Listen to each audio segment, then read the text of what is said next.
Hi friends, welcome back to my vlogs, Bharathi Paramesh vlogs. ಇವತ್ತು as usual ನಾನು ಮತ್ತು ಪರಮೇಶ್ ಅವರು ಸಾಯಿ ಕುಟೀರಕ್ಕೆ ಹೋಗ್ತಾ ಇದ್ದೀವಿ. ತುಂಬ ದಿನ ಆಗಿತ್ತು ಹೋಗಿ, ಇವತ್ತು ಹೋಗ್ತಾ ಇದ್ದೀವಿ, ಸಂಡೇ. ಸೊ ಬನ್ನಿ, ನಾವೆಲ್ಲ ಏನೇನೆಲ್ಲ ಕೆಲಸ ಮಾಡ್ತೀವಿ ಸಾಯಿ ಕುಟೀರದಲ್ಲಿ ಅಂದ್ಬಿಟ್ಟು. ಸೊ ಈಗ ಮಳೆ ಸೀಸನ್ ಸ್ಟಾರ್ಟ್ ಆಗಿದೆ, ಹಂಗಾಗಿ ನಾವು ಒಂದಷ್ಟು ಹಣ್ಣಿನ ಗಿಡಗಳನ್ನ ತೊಗೊಂಡಿದ್ದೀವಿ. ಅದನ್ನೆಲ್ಲ ಇವತ್ತು ಹೋಗಿ ಅಲ್ಲೇ ಹಾಕ್ತೀವಿ.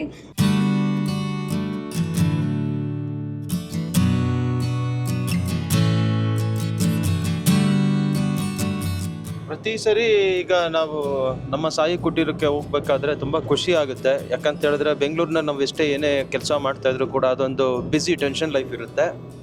ಆದರೆ ಊರಿಗೆ ಹೋಗ್ತಿದ್ದೀವಿ ಮತ್ತು ನಮ್ಮ ತೋಟನ ನೋಡ್ತಾ ಇದ್ದೀವಿ, ಆ ನೇಚರ್ ಜೊತೆಗೆ ಒಂದಷ್ಟು ಸಮಯನ ಸ್ಪೆಂಡ್ ಮಾಡ್ತೀವಿ ಅಂತ ಹೇಳಿದ್ರೆ ತುಂಬಾ ಖುಷಿ ಆಗುವಂಥದ್ದು ಮತ್ತು ರಿಲ್ಯಾಕ್ಸ್ ಆಗುವಂಥ ವಿಚಾರ ಇದು.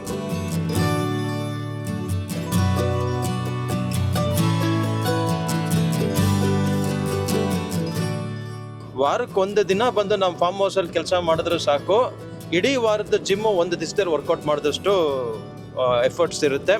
ಅಷ್ಟೇ ನಮ್ಮ ಆರೋಗ್ಯ ಕೂಡ ಒಳ್ಳೆಯದು. ಇವತ್ತು ನಾವು ಗಿಡಗಳನ್ನ ಹಾಕೋದು ಪ್ಲ್ಯಾನ್ ಇದೆ, ಮತ್ತು ನಾವು ಒಂದು ಸ್ವಲ್ಪ ಅಲ್ಲೆಲ್ಲ ಕ್ಲೀನ್ ಮಾಡೋದು, ಈ ಥರದ್ದೆಲ್ಲ ವ್ಯವಸ್ಥೆ ಆಗಬೇಕಾಗಿದೆ.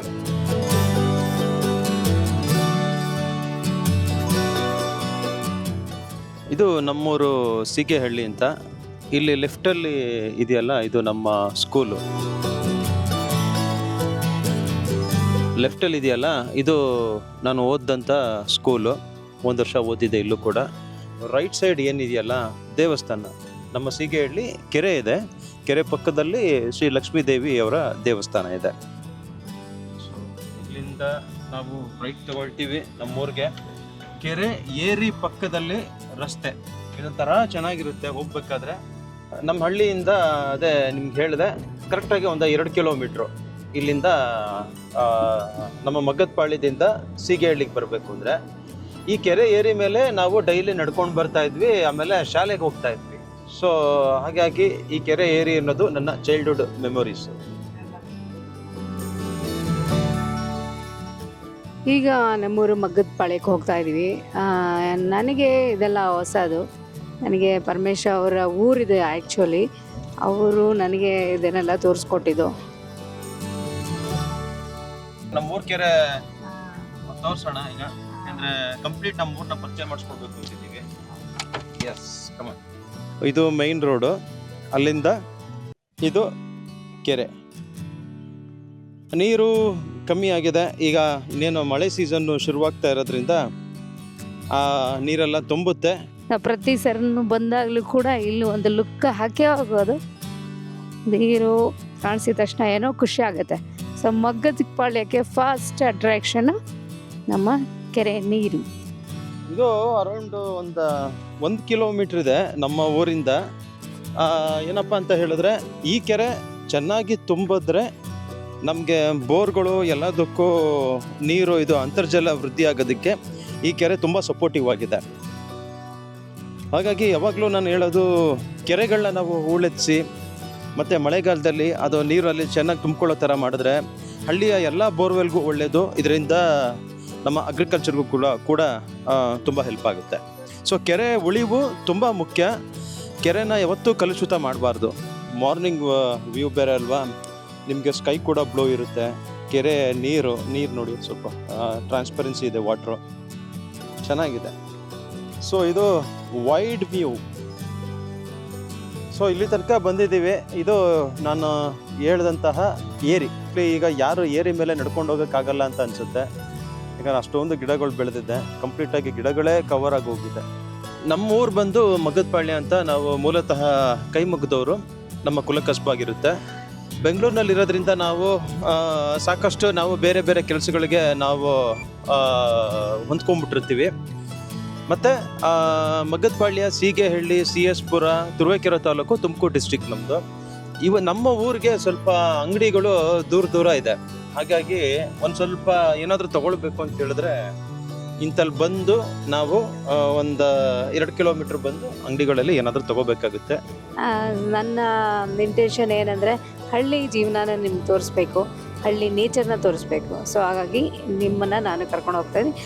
ಇವಾಗ ನಾನು ತೋರಿಸ್ತಾ ಇರೋದು ನೇಚರ್. ನಮ್ಮ ಹಳ್ಳಿಗೆ ಹೋಗೋ ದಾರಿನಲ್ಲಿ ಯಾವ್ಯಾವ ರೀತಿ ಎಲ್ಲ ಕಾಣಿಸುತ್ತೆ, ಮರ ಗಿಡಗಳು ಅವೆಲ್ಲ ಹೆಂಗೆ ಕಾಣಿಸುತ್ತೆ ಅದನ್ನು ನಾನು ನಿಮಗೆ ತೋರಿಸ್ತೀನಿ ನೋಡಿ.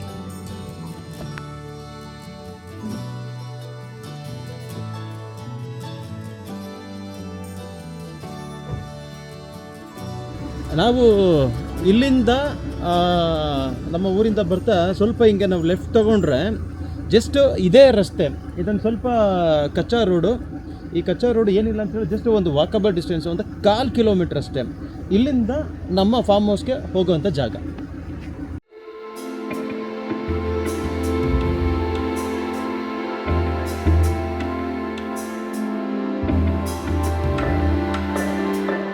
ವೆಲ್ಕಮ್ ಟು ಸಾಯಿ ಕುಟೀರ.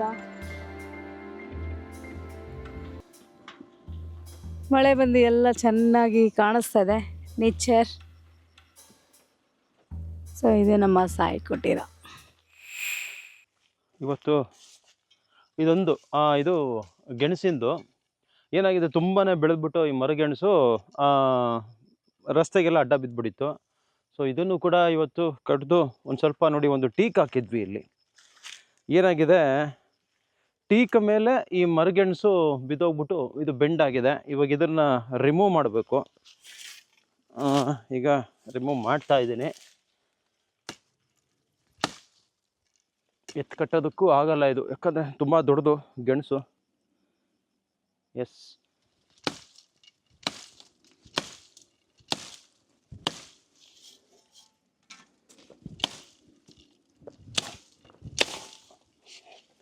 ಗೆಣಸಿಂದು ಕೊಂಬೆಗಳು ತುಂಬ ಸಾಫ್ಟ್ ಇರೋ ಕಾರಣ ಬೇಗ ಕಡ್ದುಬಿಡ್ಬೋದು. ಎಸ್, ನೋಡಿ ನಮ್ಮ ತೋಟದಲ್ಲಿ ಗೆಣಸು ಸಿಕ್ಕಾಪಟ್ಟೆ ಇದೆ ಮಾತ್ರ. ಎಸ್, ಟೀಕು ಬೆಂಡಾಗ್ಬಿಟ್ಟಿದೆ, ಅದ್ರ ಮೇಲೆ ಇದು ಬಿದ್ದಿತ್ತು ಮರಗೆಣಸು. ಸೊ ಇದನ್ನು ಕೂಡ ತೆರವುಗೊಳಿಸಿದ್ದೀನಿ. ಇದನ್ನು ಚಿಕ್ಕದಾಗಿ ಕಟ್ ಮಾಡಿ ಒಂದು ಕಡೆ ಡಿಸ್ಪೋಸ್ ಮಾಡಬೇಕು. ಇದನ್ನು ಸ್ವಲ್ಪ ಎಳೆದುಬಿಟ್ಟು ಕಟ್ಟಿದ್ರೆ ಸ್ಟ್ರೈಟ್ ಆಗುತ್ತೆ. ಸೊ ಅದೊಂದು ಕೆಲಸ ಮುಗಿಸ್ದೆ. ಆ್ಯಂಡ್ ಇದು ಸ್ವೀಟ್ ಟ್ಯಾಮ್ರಿನ್ ಗಿಡ. ಇದು ನಮ್ಮ ತೋಟದ ಬೋರ್ದು ಸ್ಟಾರ್ಟರ್ ಪಾಯಿಂಟ್ ಇದು. ಹಾಗೆ ನೋಡಿ ಹೆಂಗೆ ಫುಲ್ಲು ಕಳೆಗಳೆಲ್ಲ ಬೆಳ್ಕೊಂಬಿಟ್ಟಿದೆ ನಮ್ಮ ತೋಟದಲ್ಲಿ. ಇದಿಷ್ಟು ಕ್ಲಿಯರ್ ಮಾಡಬೇಕು, ಆದರೆ ಇವತ್ತಿಗಾಗಲ್ಲ. ಯಾಕಂದರೆ ಟ್ರ್ಯಾಕ್ಟ್ರು ಬಂದರೆ ಒನ್ಸ್ ಫಾರ್ ಆಲ್ ಇದನ್ನು 1-2 ಅವರ್ಲಿ ಕ್ಲಿಯರ್ ಮಾಡ್ಬೋದು. ನಾವು ಮ್ಯಾನ್ಯುವಲ್ಲಿ ಮಾಡ್ತೀವಿ ಅಂತ ಹೇಳಿದ್ರೆ ತುಂಬ ಶ್ರಮ ವ್ಯರ್ಥ ಆಗುತ್ತೆ. ಸೊ ಈ ಪ್ರೋಗ್ರಾಮನ್ನು ಏನು ಕ್ಲೀನ್ ಮಾಡಿಸಿದ್ದೆ ಇದನ್ನು ನಾನು ನೆಕ್ಸ್ಟ್ ಟೈಮ್ ಬಂದಾಗ ಇಟ್ಕೊಳ್ತೀನಿ. ಅದಕ್ಕಿಂತ ಮುಂಚೆ ಇಲ್ಲಿ ಅಂದರೆ ಮನೆ ಮುಂದೆಗಡೆ ಇವತ್ತು ಸಂಪೂರ್ಣವಾಗಿ ಕ್ಲೀನ್ ಮಾಡೋವಂಥ ಕಾರ್ಯಕ್ರಮ ಇಟ್ಕೊಳ್ತೀನಿ. ಹೀಗಿದೆ ಸದ್ಯಕ್ಕೆ. ಇವಾಗ ನೀವು ನೋಡಿಕೊಂಡ್ರೆ ಸಂಜೆ ನಾವು ಹೋಗೋದ್ರ ಒಳಗಡೆ ಹೇಗಿರುತ್ತೆ ಅನ್ನೋ ಒಂದು ವ್ಯೂ ನಿಮಗೆ ತೋರಿಸ್ತೀನಿ. ನೋಡ್ಕೊಳ್ಳಿ, ಹೀಗಿದೆ.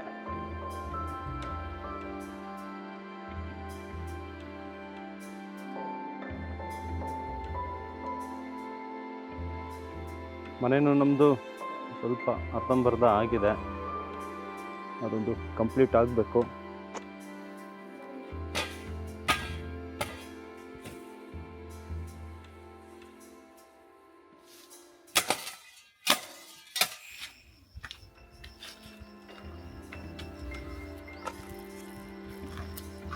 ತೋಟಕ್ಕೆ ಬಂದಿದೆ, ಟೀ ಮತ್ತು ಕಾಫಿ ಮಾಡಿದ್ದೀನಿ. ನನಗೆ ಕಾಫಿ ಹಾಗೆ ಪರಮೇಶ್ ಅವರಿಗೆ ಟೀ ಮಾಡಿದ್ದೀನಿ. ಫಸ್ಟ್ ನಾವು ಬಂದಾಗ ಮಾಡೋ ಕೆಲಸ ಇದೇನೆ. ಪರಮೇಶ್ ಅವರೇ ತಗೊಳ್ಳಿ.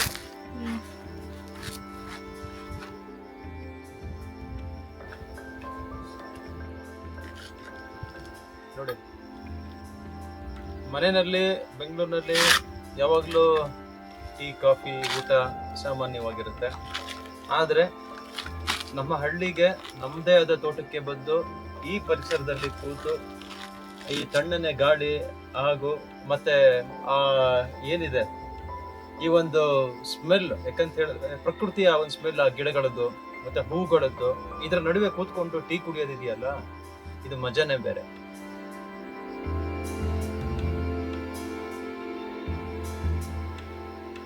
ಟೀಕು ಆಲ್ಮೋಸ್ಟ್ ನಾವು ಟಿಶ್ಯೂ ಕಲ್ಚರ್ ಟೀಕು ಒಂದು 50 ಸಸಿ ತಗೊಂಡ್ಬಂದಿದ್ವಿ, 45 ಹಾಕಿದ್ದೀವಿ. ಈ 45 ಗಿಡ ಕಟಾವ್ಗೆ ಇದು ಬರೋದು 8ರಿಂದ 10 ವರ್ಷಕ್ಕೆ ಅಂತ ಹೇಳಿದ್ದಾರೆ. 10 ವರ್ಷ ಆದ್ಮೇಲೆ ಎನಿ ಟೈಮ್ ಕಟಾವ್ ಮಾಡ್ಬೋದು. ನಾವು ಪ್ರತಿ ವರ್ಷ ಬಿಟ್ಟಷ್ಟು ಅದು ದಪ್ಪ ಆಗ್ತಾ ಇರುತ್ತೆ, ಅದ್ರ ಬೆಲೆ ಕೂಡ ಹೆಚ್ಚಾಗುತ್ತೆ. 10 ವರ್ಷದ ಒಂದು ಟಿಶ್ಯೂ ಕಲ್ಚರ್ ಟೀಕ್ಗೆ ಇವತ್ತಿಗೆ 10 ವರ್ಷ ಪೂರ್ಣ ಆಗಿದೆ ಅಂತ ಹೇಳಿದ್ರೆ ಒಂದು ಗಿಡಕ್ಕೆ ಸರಿಸುಮಾರು 50,000 ರೂಪಾಯಿ ಬೆಲೆ ಇದೆ ಅಂತ ಹೇಳಿದ್ದಾರೆ ಇವತ್ತಿಗೆ. ಇನ್ನು ನಾವು ಇದನ್ನ ಹಾಕಿ 2 ವರ್ಷ ಆಗಿದೆ, ಇನ್ನೊಂದು 8 ವರ್ಷ ಆಯ್ತು ಅಂತ ಹೇಳಿದ್ರೆ ಒಂದೊಂದು ಗಿಡ ಕೂಡ ಇವತ್ತಿನ 50,000 ರೂಪಾಯಿ 8 ವರ್ಷದ ನಂತರ ಇನ್ನೂ ಜಾಸ್ತಿ ಆಗಿರ್ಬೋದು ಅದರ ವ್ಯಾಲ್ಯೂ. ಸೊ ಒಂದು 45 ಗಿಡ ಹಾಕಿದ್ದೀವಿ ಟಿಶ್ಯೂ ಕಲ್ಚರ್ದು. ಇದೊಂದು ಬ್ಯಾಂಕಲ್ಲೇ FD ಇಟ್ಟಂಗೆ ಈ ಸಸಿಗಳನ್ನ, ಯಾಕಂದ್ರೆ ನೀರು ಕೂಡ ಜಾಸ್ತಿ ಕೇಳೋದಿಲ್ಲ, ತನ್ನ ಪಾಡು ತಾನು ಬೆಳ್ಕೊಳ್ತಾ ಇರುತ್ತೆ. ನಾವು 10 ವರ್ಷಕ್ಕೆ ಕಟ್ ಮಾಡಲ್ಲ, ಹೇಳಿದ್ದು ಒಂದು ನಮ್ಗೊಂದು ಹಣ ಇದ್ದಂಗೆ, ಒಂದು ಆಸ್ತಿ ಇದ್ದಂಗೆ ಟಿಶ್ಯೂ ಕಲ್ಚರು ಈ ಗಿಡಗಳು, ಯಾವುದು ಟೀಕೋ, ಇದನ್ನ ಹಾಗೇ ಬಿಡ್ತೀವಿ, ಬೆಳೀತಾ ಇರಲಿ. ಯಾಕಂತ ಹೇಳಿದ್ರೆ ಮರಗಳನ್ನ ಕಟ್ ಮಾಡೋದು ನನಗೆ ಇಷ್ಟ ಆಗೋದಿಲ್ಲ. ಅದು ಟೀಕು ಕಮರ್ಷಿಯಲ್ ಕ್ರಾಪ್ ಆದ್ರೂ ಕೂಡ ಬೆಳೀಲಿ, ಎಷ್ಟು ಬೆಳೆಯುತ್ತೋ ಬೆಳೀಲಿ, ನಾವು ಅದನ್ನ ಕಾಪಾಡ್ತೀವಿ, ಅದು ನಮ್ಮನ್ನ ಕಾಪಾಡ್ಲಿ ಅಂತೇಳಿ ನಾನು ಕೇಳ್ಕೊಳ್ತೀನಿ.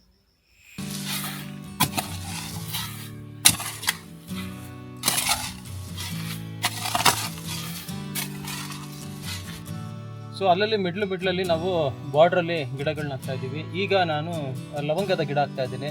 ಇದು ಕೂಡ ನಾನು ಆನ್ಲೈನಲ್ಲಿ ಪರ್ಚೇಸ್ ಮಾಡುವಂಥದ್ದು. ಓಂ ಶ್ರೀ ಗುರುಭ್ಯೋ ನಮಃ. ಓಂ ಶ್ರೀ ಶಿರಡಿ ಸಾಯಿನಾಥ ನಮೋ ನಮಃ.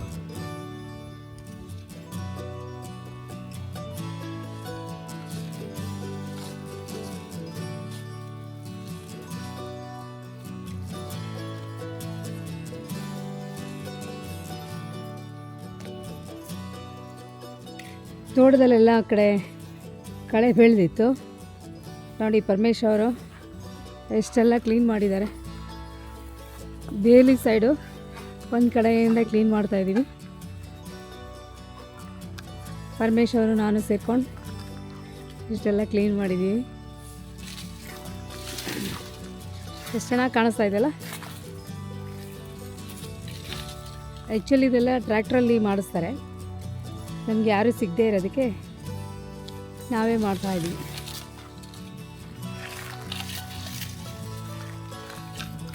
ಏನು ಮಾಡ್ತಾಯಿದ್ದೀರಾ ಪರಮೇಶ್ವರೇ? ಸೊ ಇದು ತೆಂಗಿನ ಗಿಡ ಎಲ್ಲ ಸ್ಪ್ಲಿಟ್ ಆಗಿದೆ ಗರಿಗಳು. ಇದನ್ನ ಒಂದು ಸ್ವಲ್ಪ ಕಟ್ಟಿದ್ರೆ ಅದೇ ಸೇಮ್ ಡ್ರಿಪ್ ಪೈಪು ವೇಸ್ಟ್ ಇದಾವಲ್ಲ ಅದರಲ್ಲೇ ಕಟ್ತಾ ಇದ್ದೀನಿ. ಅದೇನಂದ್ರೆ ಯಾವಾಗಲೂ ಕಟ್ಟೋದು ಒಂದು ಟೆಕ್ನಿಕ್ ಇದೆ. ಬುಡದಲ್ಲಿ ಕಟ್ಟಬೇಕು, ಆಮೇಲೆ ನೋಡಿ ಹಿಂಗೆ ಅಂತ. ಸೊ ಹಿಂಗೆ ಬುಡದಲ್ಲಿ ಕಟ್ಬಿಡ್ಬೇಕು, ಲೂಸ್ ಇರುತ್ತೆ. ಅದಾದ ಮೇಲೆ ಮೇನ್ ಕೆಲಸ ಬಂದು ಈಗ ಹಿಂಗೆ ನೋಡಿ, ಸಿಂಪಲ್ ಟೆಕ್ನಿಕ್ ಇದು. ಅದರಿಂದ ಏನು ಉಪಯೋಗ? ಅಲ್ಲ, ಗರಿಗಳೆಲ್ಲ ಕೆಳಗಡೆ ಬಿದ್ದು ಏನಿದು ಅಗಲ ಇರುತ್ತಲ್ಲ ತೆಂಗಿನ ಗಿಡ ಬೆಳೀತಾ ಬೆಳೀತಾ ಅದು ಸ್ಟ್ರಾಂಗ್ ಆಗೋದಕ್ಕೆ ಸರಿ ಆಗುತ್ತೆ. ಇಲ್ಲಾಂದ್ರೆ ಸಣ್ಣಕ್ಕೆ ಬೆಳೆಯುತ್ತೆ. ಈ ಗರಿ ಎಲ್ಲ ಅದಕ್ಕೆ ಸ್ಟ್ರೆಂತ್ ಕೊಡ್ತಾ ಹೋಗುತ್ತೆ. ಸೊ ಅದಕ್ಕೆ ಯಾವಾಗ್ಲೂ ಒಟ್ಟಿಗೆ ಇರಬೇಕು.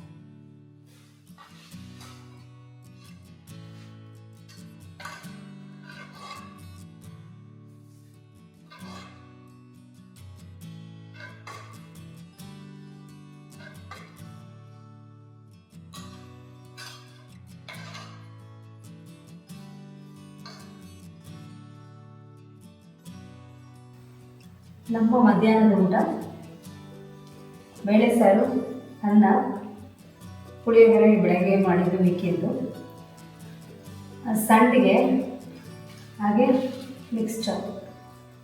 ಸೊ ವೆರೈಟೀಸ್, ಬಾಳೆ ಎಲೆ ಊಟ. ಬಿಸಿ ಬಿಸಿ ಮಾಡಿದ್ದು ಸುಡ್ತಾ ಇದೆ.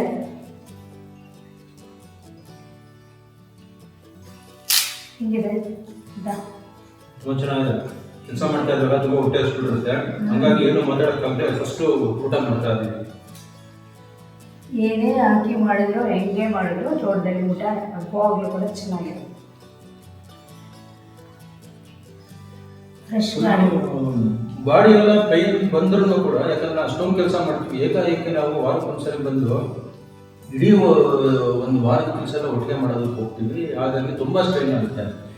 ಬಟ್ ಏನೇ ಸ್ಟ್ರೈನ್ ಆದರೂ ಕೂಡ ಇದರಲ್ಲೂ ಒಂದು ಸುಖ ಇದೆ. ಯಾಕಂತ ಹೇಳಿದ್ರೆ ನಾವು ತುಂಬ ಇಷ್ಟಪಟ್ಟು ಕೃಷಿ ಕೆಲಸನ ಮಾಡ್ತೀವಿ. ಹಂಗಾಗಿ ಯಾಕೆ ರೈತರೆಲ್ಲ ತುಂಬ ಗಟ್ಟಿಮುಟ್ಟಾಗಿರ್ತಾರೆ ಅಂತ ಹೇಳಿದ್ರೆ ಈ ವಿಚಾರಕ್ಕೆ. ಎಳೆದು ಒಂಚೂರು ಇದೆಯಲ್ಲ ಕಿತ್ಕೋತೀನಿ ಸಾಕಷ್ಟೆ. ಹಾಂ, ಅದೇ ನಿನ್ನ ಕೈ ಹತ್ರ ಇರೋದೇ ಸಾಕು.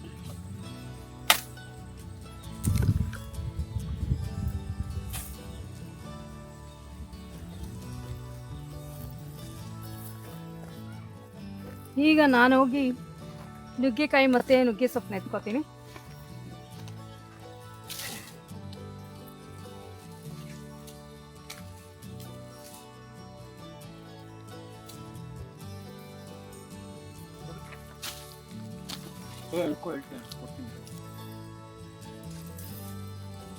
ಇಲ್ಲಿ ನೋಡಿ, ಇಷ್ಟು ನುಗ್ಗೆಕಾಯಿ ಸಕ್ಕತ್ತಾಗಿದೆ, ನಾಟಿ ನುಗ್ಗೆಕಾಯಿ. ಹಾಗೆ ನುಗ್ಗೆ ಸೊಪ್ಪು, ಅದರ ಜೊತೆಗೆ ನುಗ್ಗೆ ಹೂವು ಎಷ್ಟೊಂದು ಸಿಕ್ಕಿದೆ. ನಾಳೆ ಎಲ್ಲ ನುಗ್ಗೆಕಾಯಿ ಸಾಂಬಾರು, ಅದ್ರ ಮಾರನೇ ದಿನ ನುಗ್ಗೆ ಸೊಪ್ಪಿನ ಬಸ್ಸಾರು ಮಾಡೋದು.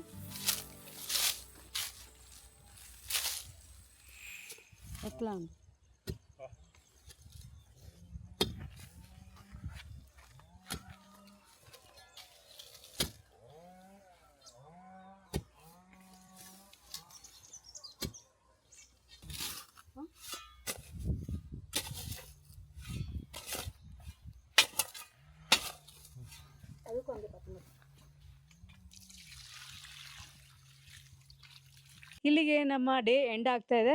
ಸಾಯಂಕಾಲ ಆಗಿದೆ ಆಲ್ರೆಡಿ. ಪಕ್ಷಿಗಳೆಲ್ಲ ಕೂಗ್ತಾ ಇದೆ, ಒಳ್ಳೆ ಪಕ್ಷಿಗಳ ಸೌಂಡ್ ಎಲ್ಲ ಕೇಳಿಸ್ತಾ ಇದೆ. ಸೊ ಸನ್ಸೆಟ್ ಆಗೋ ಟೈಮು. ಇನ್ನೇನು ನಾವು ಹೊರಡಬೇಕು. ಎಲ್ಲ ಪ್ಯಾಕಿಂಗ್ ಎಲ್ಲ ಆಯಿತು. ಸೊ ಇವತ್ತು ನಾನು ಸಾಯಿಕುಟ್ರಿಂದ ಏನೇನು ತೊಗೊಂಡು ಹೋಗ್ತಾ ಇದ್ದೀನಿ ಅಂದರೆ, ನೀವು ನೋಡ್ಬೋದು ಇಲ್ಲಿ ಎದುರಿಗೆ ತುಂಬ ದೊಡ್ಡ ಸೈಜ್ ಆಗಿರೋ ಪಪಾಯ. ನಮ್ಮ ತೋಟದ್ದೇ ಇದು. ಇದು ನೋಡಿ ಎಷ್ಟುದ್ದ ಇದೆ ಅಂತ. ಸೊ ಇದು ಹಣ್ಣಾಗ್ಬೋದು ಅನಿಸುತ್ತೆ. ಸೊ ಅದನ್ನು ಮನೆಗೆ ತೊಗೊಂಡೋಗಿ ಹಣ್ಣು ಮಾಡ್ಬೋದಾ ಅಂತ ಟ್ರೈ ಮಾಡ್ತೀನಿ. ಇಲ್ಲ ಹಣ್ಣಾಗಲಿಲ್ಲ ಅಂದರೆ ಇದನ್ನು ಪಲ್ಯನಾದರೂ ಮಾಡ್ಬೋದು ಇದರಲ್ಲಿ. ಮತ್ತು ಎದುರುಗಡೆ ತೋಟದಿಂದ ನಾವು ನುಗ್ಗೆಕಾಯಿ ಕಿತ್ಕೊಂಡ್ವಿ. ಎಷ್ಟೆಷ್ಟು ದಪ್ಪ, ಎಷ್ಟೆಷ್ಟು ಉದ್ದ ಇದೆ ನೋಡಿ. ಸಕ್ಕತ್ತಾಗಿರುತ್ತೆ ಸಾಂಬಾರು ಮಾತ್ರ. ಇದು ನಾಟಿ ನುಗ್ಗೆಕಾಯಿ. ಸೊ ಇಷ್ಟೊಂದು ಸಿಕ್ಕಿದೆ. 1 2 3 4 5 6 7 8 ನುಗ್ಗೆಕಾಯಿ ಸಿಕ್ಕಿದೆ. ಇನ್ನೂ ಇತ್ತು, ಮೇಲೆ ಇತ್ತು, ಕಿತ್ಕೊಳ್ಳಿಲ್ಲ. ಹಾಗೆಯೇ ಇಷ್ಟೊಂದು ನುಗ್ಗೆ ಸೊಪ್ಪು. ಪ್ರತಿ ವಾರ ನಾನು ಇಲ್ಲಿ ಒಬ್ಬರಿಗೆ ಮಾವಿನಕಾಯಿ ಕೊಡಿ ಅಂತ ಕೇಳ್ತಿದ್ದೆ. ಕೊನೆಗೆ ಅವ್ರ ತೋಟದಲ್ಲಿ ಕಿತ್ಕೊಳ್ಳೋಕ್ಕೆ ಆಗಿರಲಿಲ್ಲ. ಸೊ ಅವರೇ ಬಂದ್ಬಿಟ್ಟು ಇವತ್ತು ಬನ್ನಿ ಕಿತ್ಕೊಡ್ತೀನಿ ಅಂದ್ಬಿಟ್ಟು ತೋತಾಪುರಿ ಮಾವಿನಕಾಯಿ ಕಿತ್ಕೊಟ್ಟಿದ್ದಾರೆ. ಇಲ್ಲಿ ನೋಡಿ ಏನು ಸೈಜ್ ಇದೆ, ಸಕ್ಕತ್ತಾಗಿದೆ. ಆಲ್ರೆಡಿ ಹಣ್ಣಿಗೆ ಬಂದುಬಿಟ್ಟಿದೆ. ನಾನು ಇಲ್ಲಿಂದ ತೊಗೊಂಡು ಹೋಗ್ಬಿಟ್ಟು ಸ್ವಲ್ಪ ಹುಲ್ಲು ಸಿಕ್ಕಿದ್ರೆ, ಒಣ ಹುಲ್ಲು ಅದ್ರಲ್ಲಿ ಹಾಕಿ ಹಣ್ಣು ಮಾಡ್ತೀನಿ. ಇಲ್ಲ ಅಂದರೆ ಅಕ್ಕಿ ಡಬ್ಬದಲ್ಲಿ ಹಾಕ್ಬಿಟ್ಟು ಇದನ್ನು ಮುಚ್ಚಿಟ್ಬಿಟ್ಟು ಒಂದು 5-6 ದಿನ ಬಿಟ್ಟರೆ ಹಣ್ಣಾಗುತ್ತೆ.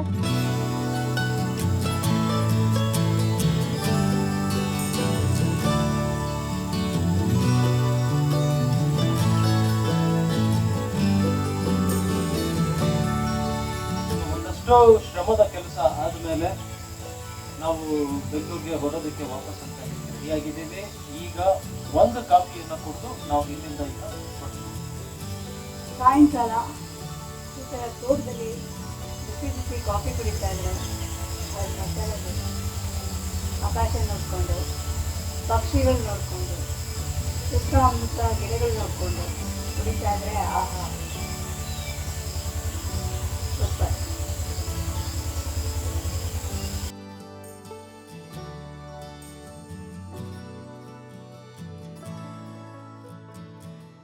ಬೆಳಗ್ಗೆ ಬಂದ್ವಿ. ಸಾಕಷ್ಟು ಇಲ್ಲಿ ಕಳೆಗಳೆಲ್ಲ ಏನು ಬೆಳೆದಿತ್ತು ಅದನ್ನೆಲ್ಲ ತೆಗೆದು ಸ್ವಲ್ಪ ಎಲ್ಲ ಕ್ಲೀನ್ ಮಾಡಿ ಆಮೇಲೆ ನಾನು ಬೆಂಗಳೂರಿಂದ ಒಂದಷ್ಟು ಗಿಡಗಳನ್ನ ತಂದಿದ್ದೆ, ಹಣ್ಣಿನ ಗಿಡಗಳನ್ನ. ರಾಂಬುಟಾನು, ಆಮೇಲೆ ಇನ್ನೊಂದು ಬ್ಲೂಬೆರ್ರಿ, ಆಮೇಲೆ ಕ್ಯಾಶ್ಯೂ ಗಿಡಗಳು, ಲವಂಗದ ಗಿಡಗಳು ಮತ್ತು ಪಪಾಯ ಗಿಡ. ಇಷ್ಟು ಗಿಡಗಳ್ನ ನಾವು ಹಾಕಿ ಇನ್ನೊಂದಷ್ಟು ಗಿಡಗಳು ಹಾಕಬೇಕಾಯ್ತು, ಯಾಕಂದರೆ ಸಮಯ ಸಾಲಲಿಲ್ಲ.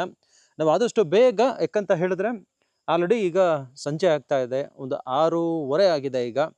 ನಾವು ಇಲ್ಲಿಂದ ಆದಷ್ಟು ಬೇಗ ನಾವು ಯಡಿಯೂರು ಹೈವೇನ ಕನೆಕ್ಟ್ ಆಗಬೇಕಾಗುತ್ತೆ. ಯಾಕಂದರೆ ಇವತ್ತು ಸಂಡೇ ಆಗಿರೋದ್ರಿಂದ ನೆಲಮಂಗಲ ಜಂಕ್ಷನ್ ಹತ್ರ ಪ್ರತಿ ಭಾನುವಾರ ಟ್ರಾಫಿಕ್ ಜಾಮ್ ಆಗುತ್ತೆ, 1 ಅವರ್ ಲೇಟ್ ಆಗುತ್ತೆ ಮಾಮೂಲಿ ನಾವು ಹೋಗಿ ಬರೋದಕ್ಕಿಂತನೂ. ಹಾಗಾಗಿ ನಾವು ಈಗ ಇವತ್ತಿನ ಕೆಲಸನೆಲ್ಲ ಮುಗಿಸಿ ನಮ್ಮ ಸಾಯಿ ಕುಟೀರದಿಂದ ಈಗ ಹೊರಡ್ತಾ ಇದ್ದೀವಿ. ನಿಮ್ಮೆಲ್ರಿಗೂ ನಾನು ಕೇಳ್ಕೊಳ್ಳೋದಿಷ್ಟೇ, ಈ ನಮ್ಮ ಫಾರ್ಮ್ನ ಕೃಷಿ ಕೆಲಸಗಳು ನಿಮಗೆ ಇಷ್ಟವಾಗ್ತಾ ಇದ್ದರೆ ದಯಮಾಡಿ ನೀವು ಸಬ್ಸ್ಕ್ರೈಬ್ ಆಗಿ ಮತ್ತು ಕಮೆಂಟ್ಸ್ ಕೂಡ ಹಾಕಿ. ನಿಮ್ಮ ಸಜೆಷನ್ಸ್ ಏನಾದರೂ ಇದ್ದರೂ ಕೂಡ ನೀವು ಅದನ್ನು ಕೂಡ ಹಾಕಿ, ನಾವು ರೆಸ್ಪಾಂಡ್ ಮಾಡ್ತೀವಿ. ಹೊಸೊಬ್ಬರು ಯಾರಾದರೂ ನಮ್ಮ ವಿಡಿಯೋ ಚಾನಲ್ಗೆ ಆಗಿದ್ದರೆ ನೀವು ಕೂಡ ಸಬ್ಸ್ಕ್ರೈಬ್ ಮಾಡಿ, ತಪ್ಪದೆ ಬೆಲ್ ಐಕಾನ್ನು ಕೂಡ ನೀವು ಪ್ರೆಸ್ ಮಾಡಿ. ಸೊ ಇವತ್ತಿನ ವಿಡಿಯೋನ ನಾವು ಇಲ್ಲಿಗೆ ಎಂಡ್ ಮಾಡ್ತಾ ಇದ್ದೀವಿ. ಅಂಟಿಲ್ ನೆಕ್ಸ್ಟ್ ವಿಡಿಯೋದಲ್ಲಿ ನಾವು ಸಿಗೋಣ. Thank you, bye.